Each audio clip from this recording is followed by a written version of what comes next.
Good YouTube, Quinn Wade coming to y'all with that instant basketball analysis on Analysis Playground on YouTube, exclusively on here forever. Of course, it got to be that way and be like that forever. Philly won the first quarter 128. I mean, the game 128 to 113. Sixers go to 28 and 21 and 13 and 8 on the road. And the Clippers go to 23 and 26, 13 and 10 at home. James Harden rumors are out there now that he wants to leave and he's looking to get traded. I didn't think they was a championship team this year. Most people will look at it that way based off how they start the season and the fact that they're 3 games below 500 still. And even if they won more games, they're not beating the best teams in the NBA in the playoff series. So it makes sense for them to go in a different direction, even if it was in the off season. But the faster, the quicker you do it, the more benefits you can get out of it because Harden is having a great season to this point. And so is Kawhi Leonard. So it makes sense to try to cash in them when they're high instead of when they're injured or banged up or not playing their best. Philly won the first quarter 38 to 19. The game was basically over at that point. 34 to 34 in the second quarter. The Clippers won the third 34 to 28, but they lost the fourth quarter 28 to 26. Philly just got ahead and never really looked back or behind themselves because they were too busy trying to finish the race in first place. Dominic Barlow was the difference maker even in the fourth quarter. He was the biggest X factor in the game. 35 minutes, 26 points, finishes around the rim, offensive rebounds, 10 of them to be exact. And they all led to baskets or eventually led to baskets. He also was able to hit a three and continue to attack the basket. Had some nice finishes in this game. And when he wasn't doing that, he went 5 of 5 from the free throw line. He had a double-double because he had 16 boards total. He also had 2 assists, 2 steals, and a block, 3 personal fouls, and a +7 and plus minus. Joel Embiid was hitting them jump shots. And that's what you prefer him to do, but he was good at it enough in this game, and he was happy to take them. 32 minutes, 24 points, 8 of 19 from the field. Not the most efficient night, but he did go 1 of 2 from 3 and 7 of 7 from the free throw line. Of course, he's going to come at you. Of course, he's going to test you. And if you don't give him what he wants, he's going to find a way to get to the free throw line. He did have only 5 rebounds. He did get 3 assists, 1 turnover, and a steal. No blocks for him. 4 personal fouls, a +2 and plus minus. Kelly Oubre Jr., 35 minutes, 15 points. He went 6 of 13 from the field, 3 of 6 from 3. He's going to come in and try to attack you, and he's going to also try to hit those threes if they're wide open. That's what he's out there to do, is use that speed and athleticism and that touch to his full advantage. 3 rebounds, 2 assists, 1 turnover, 1 steal, 1 offense rebound, 3 personal fouls, and a +11 and plus minus. Tyrese Maxey had the 3 going. He took that more than anything else. He went 7 of 14 from 3, 4 of 4 from the free throw line, 9 of 18 from the field. That was good to see him just pick what he wanted to do and how he wanted to do it. And since it worked out for him, nobody's going to complain. He also had the most points on the team with those 29, and he also played the most minutes with those 36. And he also had 6 assists, 5 rebounds, 1 turnover, 3 steals, and 4 personal fouls in the +22 and plus minus. Kawhi Leonard and Max are the best steals guys in the league right now, and they showed that again tonight. VJ go played 31 minutes. He had a bad game. He only had 5 points. Was the only starter to not score in double figures in points. For the Sixers, he also had shot 1 of 11 from the field. Tried to get some layups to go. That didn't go down. Then he kept attempting threes. He made his only one on Kawhi Leonard, but the rest he missed. 1 of 8 from 3. He did go 2 of 2 from the free throw line. He did have the most assists on the team with 7. He's always going to be able to do that if guys are knocking down shots and taking it as soon as he gives it to them. Other than that, he ain't going to get too many assists. 3 rebounds, no turnovers, and a steal, 1 personal foul, and a +5 and plus minus. Trendon Watford, 11 minutes, 3 points.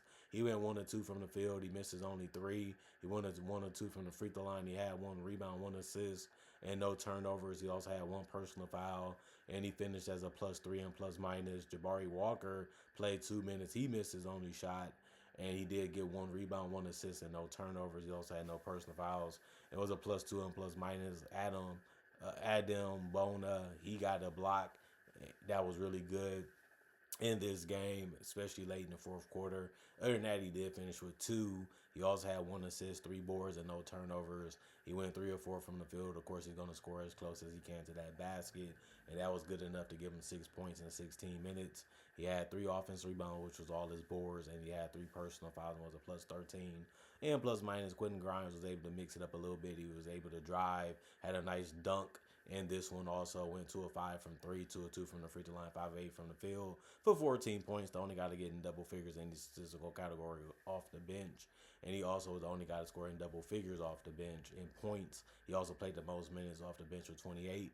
He had 2 rebounds, 4 assists, which was tied for the most off the bench. And he also had no turnovers and had 2 personal fouls, was a plus 4 and plus minus. Jared McCain, 14 minutes, 6 points. He went 2 of 2 from the field. It was all 3-pointers. That's the best way for him to score right now. And he's still getting it done, so you ain't going to complain about that. He also had 2 rebounds and 4 assists. It did come with 2 turnovers, so it was a good enough game for him, considering that he didn't play a lot of minutes. He didn't get a lot of crazy touches, but he did have 1 personal foul and was a plus 6 and plus minus. And then you look at the Clippers. They got beat by double figures in this one. Kawhi Leonard was the best offensive player on the court. He got some more help from the younger players. He played 31 minutes, had 29 points. He went 12 of 21 from the field, 2 of 5 from three, 3 of 5 from the free throw line. He had 4 rebounds, 6 assists, and 2 turnovers with 3 steals. I mean, he had some good ones in this one. And he kept attacking the basket, had a nice dunk in this one as well. He was able to really score good from the perimeter, and he didn't settle all the time in this game, so you have to love that. And he didn't take a lot of threes. It wasn't really needed because the in-between game was really working for him. 2 offensive boards, no personal fouls, and a minus 9 and plus minus. John Clylans, 32 minutes, 15 points, 6 of 11 from the field, 2 of 5 from three, 1 of 4 from the free throw line. He had 7 rebounds, 2 assists, 2 turnovers, 4 personal fouls, and a 1 offensive board. It was a minus 6 and plus minus. He was able to score near the basket and also on the perimeter, and he also grabbed a lot of boards when he was out there. Ivica Zubac, you wanted more from him. 33 minutes, he only gave you 8 points. He went 3 of 3 from the field, 2 of 3 from the free throw line. The best thing he did was get 9 boards in this one. He also had 2 assists, 1 turnover. He did get a block, which was the most in the starting lineup. He also had 3 personal fouls, which is all right, and a minus 11 and plus minus. He's always been one of those guys where he's either having a really good game or an okay game. But obviously you need him to be more better when you don't have a guy like Harden out there. Chris Dunn also didn't do much offensively. He played 27 minutes. He only had 6 points because he went 2 of 6 from the field and 2 of 2 from the free throw line. He did miss all of his threes, going 0 of 2 from 3. He did have 2 rebounds, 6 assists. The 6 assists was the best part of his night. He also had 2 turnovers and 3 personal fouls and was a minus 10 and plus minus. Kobe Sanders, 34 minutes. That was the most on the team. He had 17 points. He went 7 of 10 from the field, 2 of 3 from the three-point line, 1 of 2 from the free throw line. This was a really good game from him. Somebody had to really have a good one in the starting lineup, unless they was going to get blown out worse. He had 3 rebounds, 3 assists, and 1 turnover, 1 offensive board. No personal fouls and was a minus 15 and plus minus. Nico Batum, he missed his wide open threes, even though he still had some good looks. He played 14 minutes and went scoreless because he went 0 of 2 from 3. He did have 2 rebounds, 2 assists, and a turnover. No personal fouls and was a minus 3 and plus minus. Brook Lopez, for some reason, kept getting left wide open, and he's not going to be mad about that, and neither is the team. He had 20 minutes played and had 13 points and was 5 of 11 from the field. He did go 3 of 6 from 3. He can do that. He also only had 1 rebound, but he did get a block.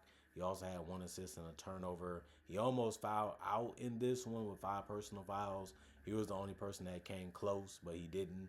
He was a minus 18 and plus minus. Yankic played 6 minutes. He scored his only basket, so he finished with 2 points. He did have 3 boards, 1 turnover, 1 offensive rebound, 3 personal fouls, and he did finish as a plus 2 and plus minus. Jordan Miller, 28 minutes. That was the most off the bench. He also had 21 points. That was the most off the bench. And he also went 9 of 10 from the field. The only miss that he had was a 3-pointer, besides going 3 or 4 from the free throw line. They're showing their progress. They're showing how good they can be on the offensive end, him and Kobe Sanders. And somebody has to score the points. Somebody has to take the shots. They're showing that they can do it. And, that's one of the reasons why this team has been playing better lately, is because they're doing it on both ends of the court. Plus, they're good scorers. 4 rebounds, 2 assists for Jordan Miller. He also had 30 turnovers and a steal. No personal fouls and was a plus 2 and plus minus. Kobe Brown couldn't do much because he only played 4 minutes. That was the lowest amount of minutes on the bench. He did miss his only shot, which was a three. He also had one rebound, no turnovers, no personal fouls, and finished as a +1 and plus minus. And then Cam Christie, 10 minutes, he had 2 points. He went 1 of 2 from the field. He missed his only three. That was the only miss he had in the game. But he also didn't do anything else but have one personal foul. He had no turnovers, was a -8 and plus minus. And then you look at the Sixers, 78 field goals, 59% for the Clippers. That kept them in the game and gave them a chance to win it. They did cut it to single digits, is basically what I'm saying, before the game was over. 94 field goals by the Sixers, 48% for them. They also took 39 three-pointers, 44% is what they made them at. While the Clippers took 26, they only made 35% of them, which is all right. And then at 22 free throws taken by the Sixers, they shot 95%. The Clippers got some good looks from the free throw line. Obviously, it was a good open shot since they had the home court advantage in this one. But they only went 12 of 20. That's only 60%. They also only had 36 rebounds. The Sixers had 41. 31 assists for the Sixers, 24 for the Clippers. 14 turnovers for the Clippers. 5 for the Sixers. 4 steals for the Clippers. 8 for the Sixers. 2 blocks for the Clippers. 3 for the Clippers. For the Sixers, and then 5 offensive rebounds for the Clippers, 14 for the Sixers, 31 rebounds for the Clippers, 27 for the Sixers, and then 19 personal fouls for the Clippers, 22 for the Sixers. But the Clippers shot less free throws by 2 compared to the Sixers, although the Sixers did commit more personal fouls. Not much to say on this one. Sixers was the better team coming into the game, especially with no James Harden for the Clippers. That just made things harder and tougher, especially when Embiid is out there. On top of that, Maxey's played a really good game too, and they didn't have any way to make things tougher on Barlow. Kept getting good open looks. He really stepped up and had a really great game, and they needed him to. And Quentin Grimes came off and the bench and really had a great game too, and was really efficient and really gave them that attack that they ended up needing to be able to stay ahead and beat the Clippers after a great start in the first quarter that they ended up having. Other than that, comment, like, subscribe, share. Hit that notification bell to get that analysis when it first come out. Of course, you need to figure out why you didn't do it or why you should do it. Because other than that, why are you watching this channel if you didn't like the content? But if you love it, you should also try to support it and continue to stay updated on it, right? Other than that, y'all stay blessed up. Y'all stay good. Peace. And I'll see y'all later today, hopefully with more analysis.